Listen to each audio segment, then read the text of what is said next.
Hello दोस्तों, तो आपके ज्योग्राफी के प्री क्योर की शुरुआत करते हैं। जैसा कि मैं हमेशा कहती हूँ कि जो भी आप प्री के लिए चीजें पढ़ रहे हैं, they will work as an example in your mains, they will have to be quoted as examples in your mains. तो कोशिश मेरी बहुत सिंपल रहेगी यहाँ पे कि हम प्री के हिसाब से डेटा तो डेफिनेटली पढ़े, लेकिन जो इनको हम कहाँ कहाँ पे यूज कर सकते हैं वो भी हम डिस्कस करें। ठीक है जी। तो फॉर एग्जाम्पल आपकी पहली चीज क्या है? The first news is about one district one product scheme. तो यहां पे बहुत सिंपल सी कोशिश की जा रही है कि मान लीजिए आपका कोई डिस्ट्रिक्ट है, उस डिस्ट्रिक्ट से कोई प्रोडक्ट है विच इज वेरी फेमस, या उस डिस्ट्रिक्ट का कोई प्रोडक्ट है जिसपे बिजनेस डेवलपमेंट किया जा सकता है, तो उस डिस्ट्रिक्ट में उस प्रोडक्ट की तरफ और ध्यान दिया जाएगा और उस प्रोडक्ट से एसोसिएटेड जितनी भी चीजें हैं उनके लिए एम्प्लॉयमेंट जनरेट होगी, जिससे अल्टीमेटली क्या होगा, उस डिस्ट्रिक्ट की रूरल ग्रोथ भी या इकोनॉमिक ग्रोथ भी होगी। Very simple. लेकिन the important point that I want you to know is, जो यूपीएससी आपसे ट्रिविया पूछता है, is the background of the scheme, कि ओरिजिन कहां है स्कीम का। तो ये बेसिकली एक जापानीज बिजनेस डेवलपमेंट कॉन्सेप्ट है जो कि 1970s में बहुत ज्यादा आगे आया था। They might not ask you the year of it, but they can ask you कि इसका ओरिजिन कहां है। वेरी इंपॉर्टेंट, आपको पता होना चाहिए। जापानीज।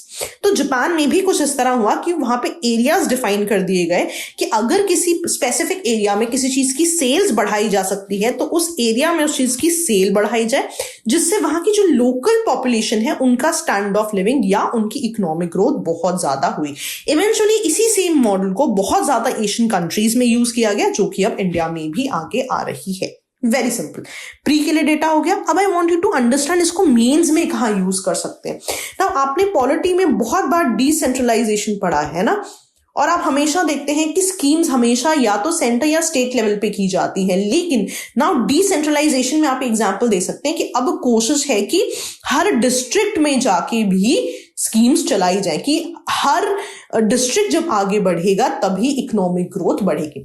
बहुत ज्यादा ना क्रिटिसिज्म किया जाता है इस चीज का कि सेंटर से बहुत ज्यादा प्रोडक्ट्स आते हैं या बहुत ज्यादा स्कीम्स चलाई जाती हैं, बट वो ग्रास रूट लेवल पे नहीं जाती। तो अब कोशिश क्या है कि ग्रास रूट लेवल तक डिसेंट्रलाइजेशन की जाए आपकी, और district by district definitely growth की जाए। तो डेफिनेटली ये जो आपको स्कीम है जो हम ज्योग्राफी में पढ़ रहे हैं, शायद आपसे इकोनॉमी में भी पढ़े, इसको आप पॉलिटी में भी एज एग्जाम्पल कोट कर सकते हैं। ठीक है जी, याद रहेगा।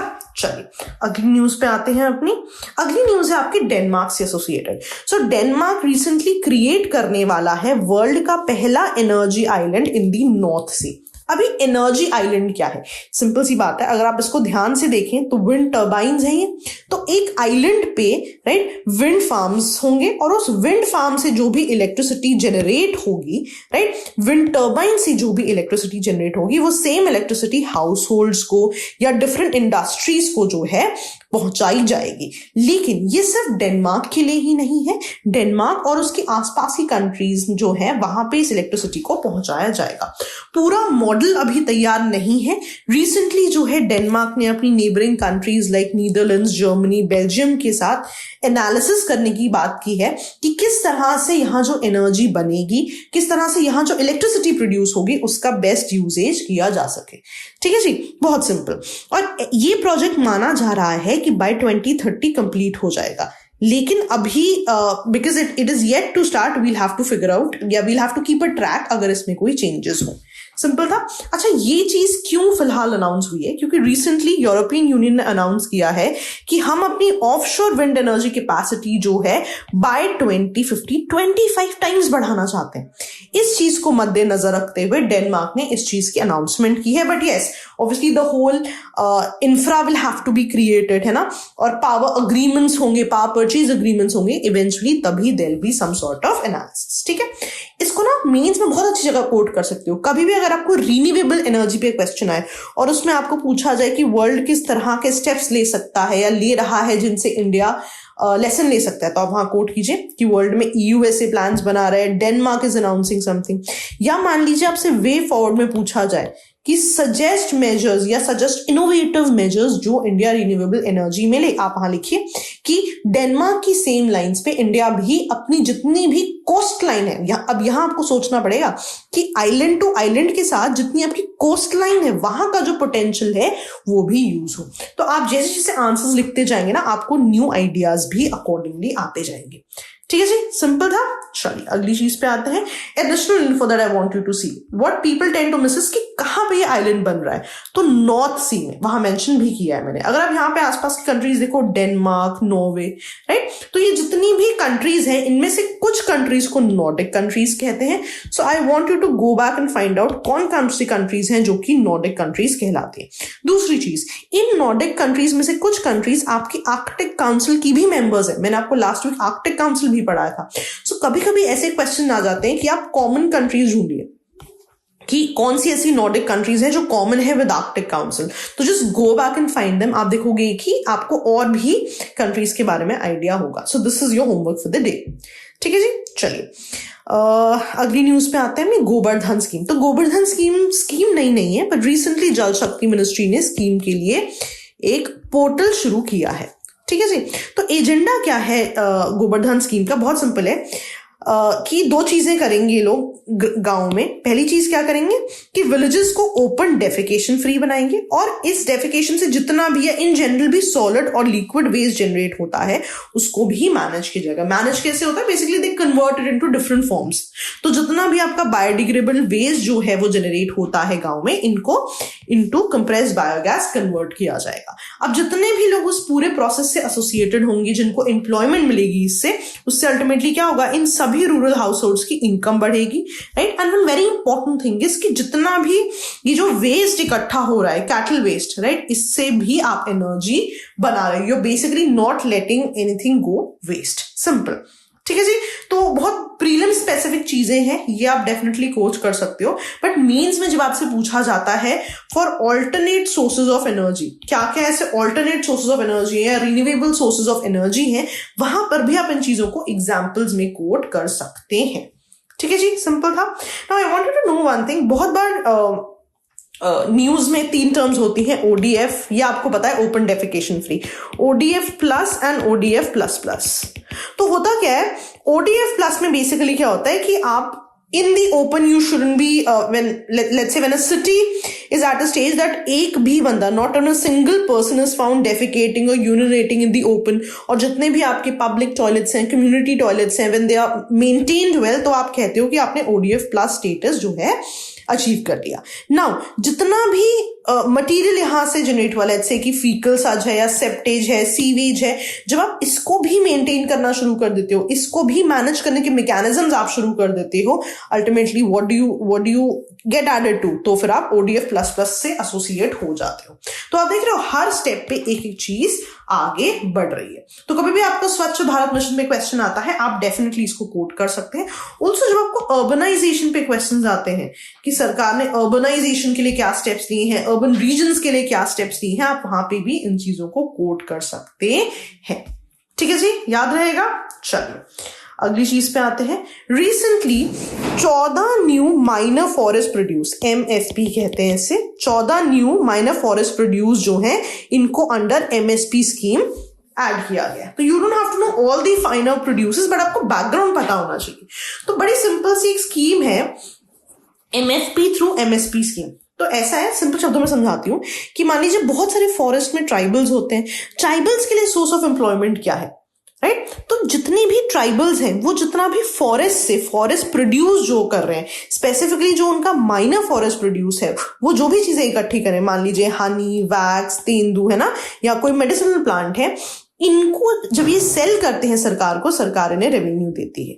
ठीक है जी, तो अल्टीमेटली व्हाट हैपेंस इज, अभी कौन सी चीजें हैं, राइट, जो कि माइनर फॉरेस्ट प्रोड्यूस में आ रही है, तो जो आपका फॉरेस्ट राइट एक्ट है उसमें डिफाइन करते हैं कि एवरीथिंग वैल्यूएबल जो कि टिम्बर ना हो वो माइनर फॉरेस्ट प्रोड्यूस में आ जाएगा।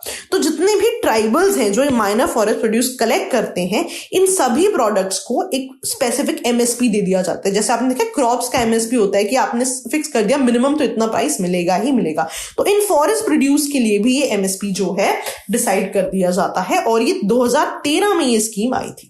ठीक है, हाँ, अगर आपसे पूछ लेता है कि माइनर फॉरेस्ट प्रोड्यूस जो है ये कहां डिफाइंड है, तो आप डेफिनेटली इस एक्ट को मेंशन कर सकते हैं। ठीक है, एजेंडा बहुत सिंपल है कि ट्राइबल्स को जो भी रेम्युनरेटिव प्राइस मिलता है इन चीजों के लिए, उनसे बेसिकली इनको एक ऑल्टरनेट एम्प्लॉयमेंट एवेन्यू मिल जाता है कि जो चीजें जनरली आपकी फॉरेस्ट में वेस्ट हो रही थी, now you are getting paid for them as well. Very simple. ठीक है जी, याद रहेगा ना। one very important thing, it's a centrally sponsored scheme. Centrally sponsored scheme का मतलब क्या है कि जब फंडिंग आएगी तो that will be divided between center and state. मैंने आपको बहुत बार बताया, एक सेंट्रल सेक्टर स्कीम होती है, एक सेंट्रली स्पॉन्सर्ड होती है. जहां पे सेंट्रल सेक्टर स्कीम होगी 100% फंडिंग कौन कर रही है? Central government. The moment it से स्पॉन्सर्ड तो डिविजन हो जाता है सेंटर और स्टेट में. ठीक है, तो इनिशियली जब स्कीम शुरू हुई थी तो कुछ स्पेसिफिक रीजन्स के लिए ही थी, राइट. जितने भी 5th शेड्यूल में आपके शेड्यूल्ड एरियाज थे उन स्टेट्स में थी, लेकिन अब जो है ये सभी स्टेट्स में एप्लीकेबल है ना. बहुत सारी जगहों पर ये मेंशन नहीं है, मेक श्योर कि आप इसको नोट कर लें. ठीक है जी. चलिए, इसमें ना एक और भी बहुत सिंपल चीज है. जब आपको ऐसे क्वेश्चंस आते हैं कि जो ट्राइब्स हैं या जो ऐसी लोग हैं जो बहुत ज्यादा सोशल इश्यूज में ऐसे क्वेश्चंस आते हैं आपको कि जो बहुत ज्यादा सोसाइटी के साथ आगे नहीं बढ़े. फॉर एग्जांपल अंडमान में इतनी सारी ट्राइब्स की न्यूज आती रहती है, वहां पे आप कोट कर सकते हैं कि उनको भी इकोनॉमिक डेवलपमेंट के लिए there are a lot of schemes. तो वहां पे आप इन स्कीम्स को सोशल इश्यूज में कोट कीजिए कि उनको भी इकोनॉमिकली सोशली आगे बढ़ाने के लिए इस तरह की स्कीम्स आगे लाई गई है. ठीक है जी. चलिए अगली न्यूज पे आते हैं. आज की लास्ट न्यूज है ये. तो नीति आयोग ने रिसेंटली एक प्रपोजल दिया है फॉर लिटिल अंडमान. ठीक है जी. तो उन्होंने बेसिकली वो क्या चाहते हैं कि लिटिल अंडमान आइलैंड की हम सस्टेनेबल डेवलपमेंट करें. तो मोमेंट ऐसे सस्टेनेबल डेवलपमेंट, इसका मतलब सिंपल है कि वहां के नेचुरल फीचर्स पे तो हम काम करें, पर लिटिल अंडमान के इंफ्रा पे उसकी connectivity with the rest of the world भी बढ़ाई जाए. क्यों? बिकॉज बहुत ही स्ट्रेटेजिक लोकेशन है. इंडियन ओशन रीजन में जो सिक्योरिटी के हमें हमेशा इश्यूज पड़े हैं, वहां पे बहुत ही अच्छी पोजीशन है लिटिल अंडमान की. ना ही उसको ज्योग्राफिकली बट ऑल्सो स्ट्रेटेजिकली भी आगे बढ़ाया जाए, इंफ्रा बढ़ाया जाए, so that ultimately India gains a very pivotal place in the Indian Ocean region. तो अभी तो बस इतनी ही डिटेल्स हैं. इवेंचुअली जो है as more details come in तो मैं डेफिनेटली उनको केटर करूंगी आपके प्रीमिक्स में. ना इसको ना आप अपने IR के आंसर्स में कोट कर सकते हैं कि कभी भी अगर आपसे पूछा जाता है कि इंडियन ओशन रीजन पे अपना दबदबा बनाने के लिए इंडिया ने क्या स्टेप्स लिए हैं, तो उन स्टेप्स में आप इनको लिख सकते हैं, राइट. सजेशंस में भी लिख सकते हैं कि इन प्रपोजल्स को किस तरह से आगे बढ़ाया जाए. ठीक है जी, सिंपल था. चलिए ना, I wanted to know one thing. Indian Ocean से रिलेटेड ना बहुत सारी स्कीम्स हैं जो न्यूज में रहती हैं, बहुत सारे इनिशिएटिव्स हैं. आपने पढ़ा होगा Indian ocean naval symposium, Indian ocean XYZ, है ना. बहुत सारे इस तरह के इनिशिएटिव्स होते हैं.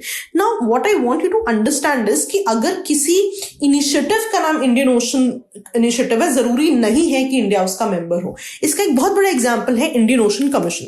इंडियन ओशन कमीशन है तो एक इंटरगवर्नमेंटल ऑर्गेनाइजेशन, लेकिन it's between certain African Indian Ocean region. अगर आप देखो Comoros, Madagascar, Mauritius, Reunion island, Seychelles, ये इसके मेंबर्स हैं. इंडिया जो है is one of the observers. Very important. कभी कभी हमें 5-6 ऐसे इनिशिएटिव्स दे दिए जाते हैं and they ask you question कि इनमें से इंडिया किसका मेंबर है. The moment we see Indian Ocean का टर्म वहां पे, तो हम कभी कभी इनएडवर्टेंटली हम क्या करते हैं, हम इंडिया में मार्क कर देते हैं. So this is one trivia, right. ये एक एक्सेप्शन है जो आपको पता होना चाहिए. तो 2 चीजें आप याद रखेंगे. एक तो पहली चीज आप याद रखेंगे, इंडिया डायरेक्ट मेंबर नहीं है, India is one of the observers. Also you will try to remember all these nations as well. ठीक है जी.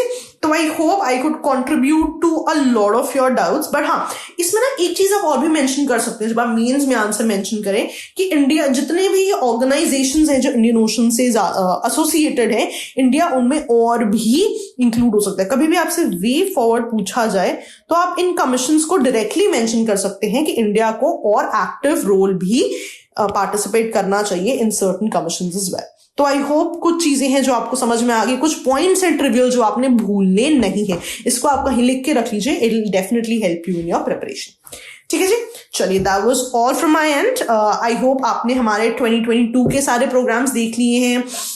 ऑल्सो प्री का क्रैश भी चल रहा है. आई होप उसके बारे में भी आपको लिए सारी इंफॉर्मेशन है. अगर आपको कोई भी डाउट आए तो जैसे कि मैं हमेशा कहती हूँ, feel free to call us. Our team will assist you with all your doubts. ठीक है जी.